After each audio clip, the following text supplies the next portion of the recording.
The first stage of the Falcons offseason workouts came and went this past weekend with rookie minicamp. So I want to go through some of the biggest winners and losers coming out of it. Now, full disclosure, I like to be a little creative with these winners and losers because it's syllabus week, it's freshman orientation. They're just showing them around. They do a little bit of, drills here and there, but no one's got pads on. It's shorts and a helmet. So don't look at this as, major headline news because it's just freshman orientation, more or less. But my first winner coming out of rookie minicamp is the two first rounders, James Pearce and Jalon Walker. Both got their, deals done. They signed them. They were out there on the field, which might sound like a given, but who here wanted Shamir Stewart from the Texas A&M Aggies? Yeah, he is holding out right now at the Cincinnati Bengals and is not participating in their rookie minicamp because he has not signed. So it was nice to see both of the first rounders on the field, and both these guys bring a ton of speed, especially James Pearce, and that was evident on the first day of rookie minicamp. Just for reference here, I want to show you guys some of the fastest pass rushers in a moment, but this draft class for Atlanta, I think, is filled with a lot of really good quality players that can make an impact early on. They said that Jalon Walker is going to be an edge rusher, an outside linebacker is the way I interpret that, but I expect him to wrinkle in some creativity. And then for the time being, I've got James Pearce as a backup to Leonard Floyd, but that can easily change throughout training camp. However, I think it's Floyd's job to lose. Now, Pearce, speaking to the media afterwards, I thought a really good quote. He said, "I set up everything off speed. I'm going to win, though, for sure. It is May, and Falcons fans are just starved for some type of Falcons football content. And when you see the word speed come from your first-round draft pick, it's going to make you feel something a little bit, right? It's going to make you tingle in places you have not tingled in a while. And there is a ton of speed when it comes to James Pearce. You just look at the last 2-3 NFL combines, and James Pearce, 4.47 40-yard dash. Look who that's right there with. I mean, Dallas Turner. Remember he was a Falcon? Chop Robinson, Byron Young, Nolan Smith from UGA. Now, some of these guys were linebackers. Some of these were defensive ends at the combine. But it just goes to show there is a lot of speed from Pearce, and that is going to be valued and utilized by Raheem Morris and this coaching staff. On top of that, Tori McElhaney, a team reporter, wrote, the Falcons' number 26 overall pick seemed to tower over the rest of the field at times. He, along with Jalon Walker, spent a vast majority of Friday's practice working on pass rush moves together and with the tackling dummies and sled. So let's introduce Jalon Walker to the video now and bring him into the loop because he was the first round pick that went before James Pearce. And I feel like, not that Pearce is getting a little bit more attention, but with the trade up and all and him being a more of a traditional edge rusher, I feel like there has been a little bit more eyeballs and attention going to the number 26 pick versus the number 15 pick. So like I said a few moments ago, the plan for Walker is to be an edge rusher. It's what he did a little bit at Georgia, but he was predominantly an inside linebacker for the Bulldogs. It sounds like the Falcons want to do the opposite, where they want to make him predominantly an edge rusher and a little bit of an inside linebacker. I view this as them trying to simplify his role.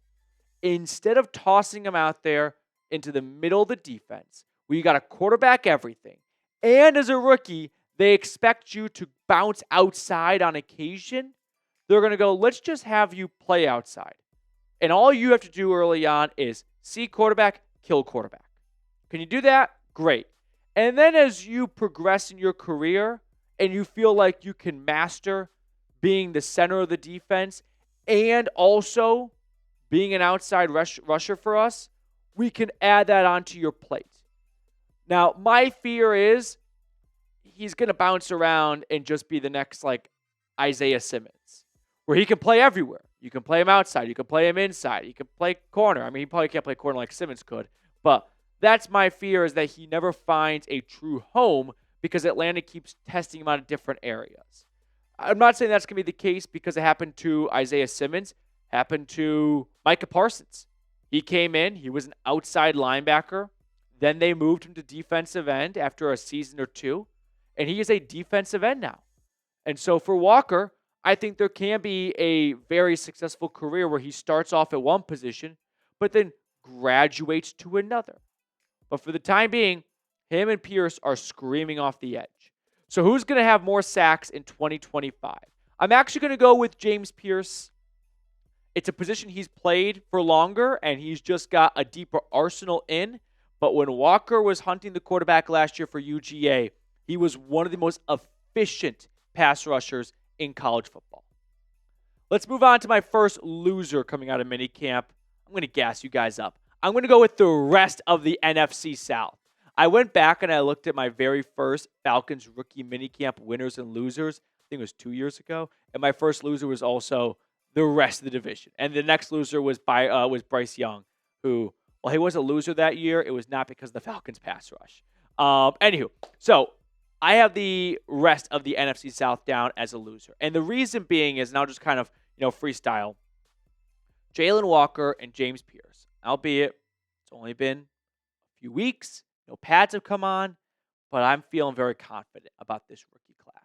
I think Xavier Watts is going to have a role early on in this secondary. I think Billy Bowman can rotate in at nickel if needed and provide some depth in that secondary as well. And then Jack Nelson can hopefully just learn this year from a couple of the older guys like Storm Norton and eventually elevate to the status of being this team's swing tackle. He was a long-term starter at left tackle for the Wisconsin Badgers.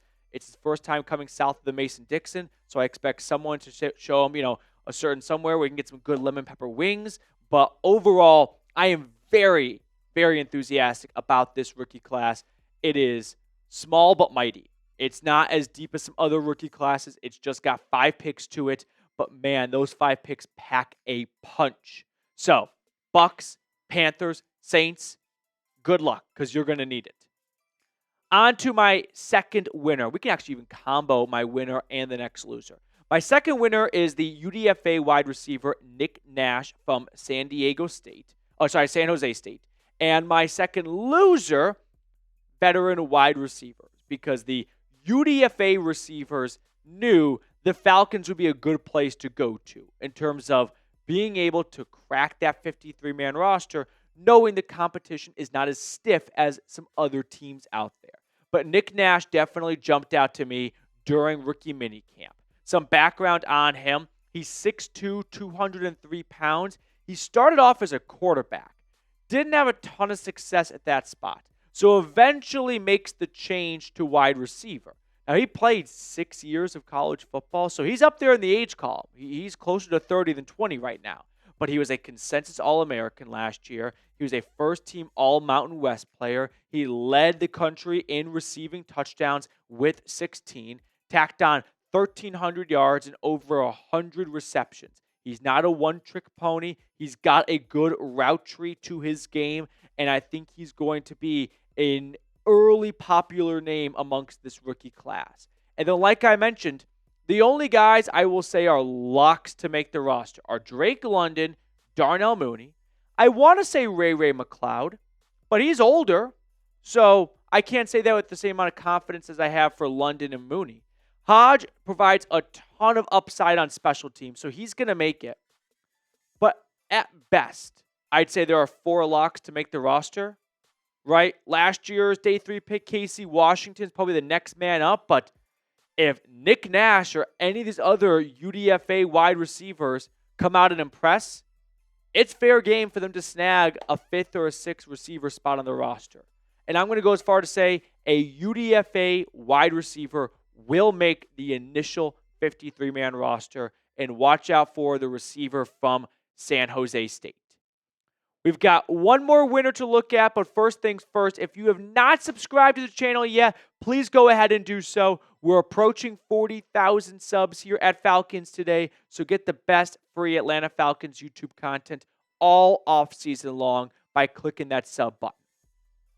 My third winner is another UDFA. I'm going to go with Cobee Bryant.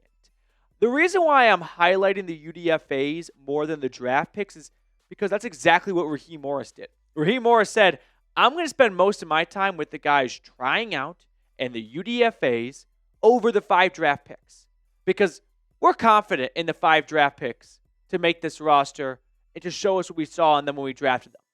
But the other 35 guys, because there were 40 players attending the rookie minicamp, they are a bunch of unknowns to this coaching staff. So if Raheem Morris is going to spend more time on those players, we should as well. So who is Cobee Bryant? Well, he's arguably the number 1 UDFA signing in all of 2025. 3-time first-team All-Big 12 player for the Jayhawks. He's got average on a good day size, 6 foot, 180 pounds. He's not going to be able to probably go up against some of the biggest receivers out there, but he does play larger than his size indicates, and he's got good length altogether to get his hand in the cookie jar. But man, is he just a playmaker. He had 4 different touchdowns as a corner for Kansas, and he did them in 3 different fashions. A pick 6, a scoop and score, a blocked field goal return for a touchdown. Look at the takeaways. 13 in his Kansas career. I loved the Cobee Bryant UDFA signing, especially because Atlanta did not draft a corner, which the last time they drafted a corner was round 4, Clark Phillips, back in 2023. We're talking 2 straight years of not watering a cornerstone piece. So thankfully, the Falcons, only having 5 picks, were a hot commodity for the best undrafted players. Because it's sometimes even better to go undrafted than round 7. Because if you're drafted with 10 picks remaining, you're going to that team. If you go undrafted, well, you can field some offers, right? You can go and say, well, the Falcons are giving me an offer right now. The Jets are. The Jets have 5 really good corners. The Falcons have 4. I'll play the odds, and I'll go to a team that has less, surefire guys to make that roster, giving me a better chance to make the team. The story I like to share is summer going into my junior year of college, or senior year of college. I don't remember. I was a intern with the Chicago Cubs AA affiliate, the Tennessee Smokies, just outside of Knoxville. And I remember talking to one of the pitchers who was from California, and we were talking about his baseball fandom growing up. I think he was an Angels fan. And I was like, were you bummed when you weren't drafted by your favorite team? Like, did you have a preference where you wanted to be drafted to? And his response has always kind of stuck with me. He said, I wanted to be drafted by the team that had the worst bullpen in the majors. That makes sense, right? At that moment, you don't really care about where it is or your favorite team. You want to go somewhere where you feel like you have the best chance to ascend. So for a team that only has 5 draft picks, Cobee Bryant is going to be very happy to join that roster and have a much better chance of ascending. If you are still hanging out with us all the way at the end of the video, do me a big favor, drop an ATL in the comment section. I always appreciate the end of the video crew, so thank you all for supporting the channel. And with that, we can spin the wheel to find out who the commenter of the day is after picking 6 random commenters from our last video. Let's spin that wheel. Who's it going to be? Was that really the name I put in there? Yeah, you're right. I don't know who that is. Well, it's someone who commented. That's who it is.